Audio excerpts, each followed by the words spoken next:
खरूज 3 बाब। और मूसा अपने खुसर यत्रू की, जो मदियान का काहिन था, भेड़ बकरियां चराता था, और वो भेड़ बकरियों को हनकाता हुआ उनको बियाबान की परली तरफ से खुदा के पहाड़ हौरब के नजदीक ले आया। और खुदावंद का फरिश्ता एक झाड़ी में से आग के शोला में उस पर जाहिर हुआ। उसने निगाह की और क्या देखता है कि एक झाड़ी में आग लगी हुई है, पर वो झाड़ी भस्म नहीं होती। तब मूसा ने कहा, मैं अब जरा उधर कतरा कर इस बड़े मंजर को देखूं कि ये झाड़ी क्यों नहीं जल जाती। जब खुदावंद ने देखा कि वो देखने को कतरा कर आ रहा है, तो खुदा ने उसे झाड़ी में से पुकारा और कहा, ऐ मूसा, ऐ मूसा। उसने कहा, मैं हाजिर हूं। तब उसने कहा, इधर पास मत आ, अपने पांव से जूता उतार, क्योंकि जिस जगह तू खड़ा है वो मुकद्दस जमीन है। फिर उसने कहा कि मैं तेरे बाप का खुदा यानी इब्राहिम का खुदा और इसहाक का खुदा और याकूब का खुदा हूं। मूसा ने अपना मुंह छुपाया, क्योंकि वो खुदा पर नजर करने से डरता था। और खुदावंद ने कहा, मैंने अपने लोगों की तकलीफ जो मिस्र में हैं खूब देखी, और उनकी फरियाद जो बेगार लेने वालों के सबब से है सुनी, और मैं उनके दुखों को जानता हूं। और मैं उतरा हूं कि उनको मिस्रियों के हाथ से छुड़ाऊं और उस मुल्क से निकालकर उनको एक अच्छे और वसी मुल्क में, जहां दूध और शहद बहता है, यानी केनानियों और हेतियों और अमूरियों और फरेजियों और हवियों और यबूसियों के मुल्क में पहुंचाऊं। देख, बनी इस्राएल की फरियाद मुझ तक पहुंची है, और मैंने वो जुल्म भी जो मिस्री उन पर करते हैं देखा है। सो अब आ, मैं तुझे फिरौन के पास भेजता हूं कि तू मेरी कौम बनी इस्राएल को मिस्र से निकाल लाए। मूसा ने खुदा से कहा, मैं कौन हूं जो फिरौन के पास जाऊं और बनी इस्राएल को मिस्र से निकाल लाऊं?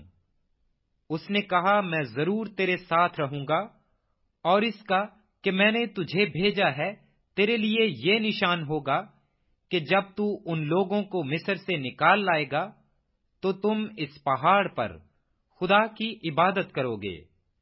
तब मूसा ने खुदा से कहा, जब मैं बनी इस्राएल के पास जाकर उनको कहूं कि तुम्हारे बाप दादा के खुदा ने मुझे तुम्हारे पास भेजा है, और वो मुझे कहें कि उसका नाम क्या है, तो मैं उनको क्या बताऊं? खुदा ने मूसा से कहा, मैं जो हूं सो मैं हूं। सो तू बनी इस्राएल से यूं कहना कि मैं जो हूं ने मुझे तुम्हारे पास भेजा है। फिर खुदा ने मूसा से ये भी कहा कि तू बनी इस्राएल से यूं कहना कि खुदावंद तुम्हारे बाप दादा के खुदा, इब्राहिम के खुदा और इसहाक के खुदा और याकूब के खुदा ने मुझे तुम्हारे पास भेजा है। अब तक मेरा यही नाम है, और सब नस्लों में इसी से मेरा जिक्र होगा। जाकर इस्राएली बुजुर्गों को एक जगह जमा कर और उनको कह कि खुदावंद तुम्हारे बाप दादा के खुदा, इब्राहिम और इसहाक और याकूब के खुदा ने मुझे दिखाई देकर ये कहा है कि मैंने तुमको भी और जो कुछ बर्ताव तुम्हारे साथ मिस्र में किया जा रहा है उसे भी खूब देखा है। और मैंने कहा है कि मैं तुमको मिस्र के दुख में से निकालकर केनानियों और हेतियों और अमूरियों और फरेजियों और हवियों और यबूसियों के मुल्क में ले चलूंगा, जहां दूध और शहद बहता है। और वो तेरी बात मानेंगे, और तू इस्राएली बुजुर्गों को साथ लेकर मिस्र के बादशाह के पास जाना और उससे कहना कि खुदावंद इब्रानियों के खुदा की हमसे मुलाकात हुई। अब तू हमको 3 दिन की मंजिल तक बियाबान में जाने दे, تاکہ ہم خداوند اپنے خدا کے لیے قربانی کریں۔ اور میں جانتا ہوں کہ مصر کا بادشاہ تم کو نہ یوں جانے دے گا نہ بڑے زور سے، سو میں اپنا ہاتھ بڑھاؤں گا اور مصر کو ان سب عجائب سے جو میں اس میں کروں گا مصیبت میں ڈال دوں گا۔ اس کے بعد وہ تم کو جانے دے گا، اور میں ان لوگوں کو مصریوں کی نظر میں عزت بخشوں گا۔ اور یوں ہوگا کہ جب تم نکلو گے تو خالی ہاتھ نہ نکلو گے، بلکہ تمہاری ایک ایک عورت اپنی اپنی پڑوسن سے اور اپنے اپنے گھر کی مہمان سے سونے چاندی کے زیور اور لباس مانگ لے گی۔